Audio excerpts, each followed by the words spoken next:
तो हेलो दोस्तों, हमारे चैनल में सभी का स्वागत हो दोस्तों। उम्मीद करती हूँ सब अच्छा होंगे, स्वस्थ होंगे, मस्त होंगे, अपने अपने काम में व्यस्त होंगे। दोस्तों लाइक सब्सक्राइब कमेंट शेयर जरूर करना।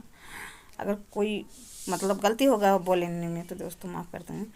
तो दोस्तों देख लीजिए, हमारा पति कपड़ा हेरने के चक्कर में देख लीजिए कितना कपड़ा इधर उधर कर दिए हैं।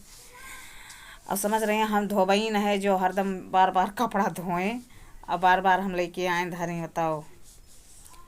लेकिन जो माँ बाप दूसरे घरे अगर भेज देते हैं दोस्तों, तो ये मान के चलिए नौकरानी भी हो जाती हैं। क्योंकि समझने वाला अगर समझे तो, न समझे तो कोई बात नहीं है। तो अब चल रहे हैं गेहूँ बनाने दोस्तों। अब देखो गेहूँ, उतना गेहूँ ही बनाने के लिए दोस्तों, और अच्छा लग रहा है क्योंकि बनाने में क्या करें, बनाना ही पड़ेगा, नहीं तो आटा नहीं है दोस्तों हमारे घर, तो हम क्या करेंगे। तो दोस्तों